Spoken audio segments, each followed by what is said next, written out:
শিক্ষক আন্দোলনের বিশিষ্ট নেতৃত্ব সমাজসেবী সাহিত্যিক বঙ্গীয় প্রাথমিক শিক্ষক সমিতির রাজ্য কমিটির সদস্য গোকুল চন্দ্র মুড়ার উপর নৃশংস আক্রমণ করে দুষ্কৃতীরা।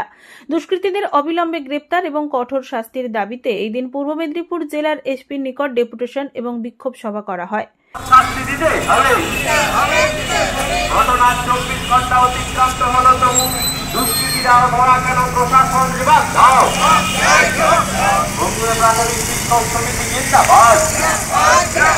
আমরা দাবি জানাচ্ছি অবিলম্বে দুষ্কৃতিকারীদের গ্রেফতার করে দৃষ্টান্তমূলক শাস্তি দিতে হবে। এই দাবিতে আমাদের এই কর্মসূচি এবং এই নিমতৌড়ি বাজারে আমাদের আজকে একটি বিক্ষোভ সভার আমরা এবং প্রতিবাদ মিছিলের আয়োজন করেছি। ঘটনাটি হলো 25শে আগস্ট স্কুলে যাওয়ার পথে অতর্কিতে আক্রান্ত হন। দুষ্কৃতীরা খুন করতে চেয়েছিল কাটারির কোপ দিয়ে।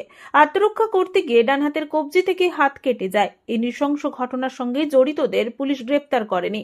এর প্রতিবাদে পূর্ব মেদিনীপুর জেলা পুলিশ সুপারের নিকট ডেপুটেশন এবং বিক্ষোভ সভা করল বঙ্গীয় প্রাথমিক শিক্ষক সমিতি। একই দিনে ঘটনার প্রতিবাদে সংগঠনের পক্ষ থেকে ভগবানপুর থানাতেও ডেপুটেশন ও প্রতিবাদ সভা করা হয়।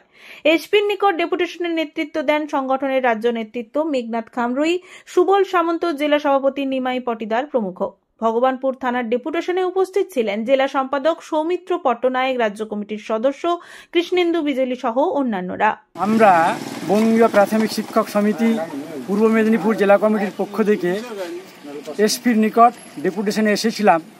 গতকাল আমাদের প্রাক্তন জেলা সভাপতি এই জেলার, তাকে গোকুলচন্দ্র মুড়া, ভগবানপুর চক্রের শিক্ষক, তাকে স্কুল যাওয়ার পথে এক দুষ্কৃতী তাকে গলা কাটতে গিয়ে তার হাতকে বিচ্ছিন্ন করে দেয় এবং এর প্রতিবাদে আজকে আমরা বিক্ষোভ ডেপুটেশনে এসে এসপিকে ডেপুটেশন দিতে এসেছিলাম।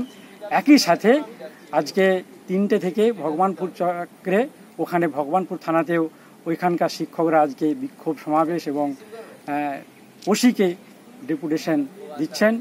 আমরা এই দুষ্কৃতীকে অবিলম্বে গ্রেপ্তার করে দৃষ্টান্তমূলক শাস্তির দাবিতে আমরা আজকে এখানে ডেপুটেশনে এসেছিলাম।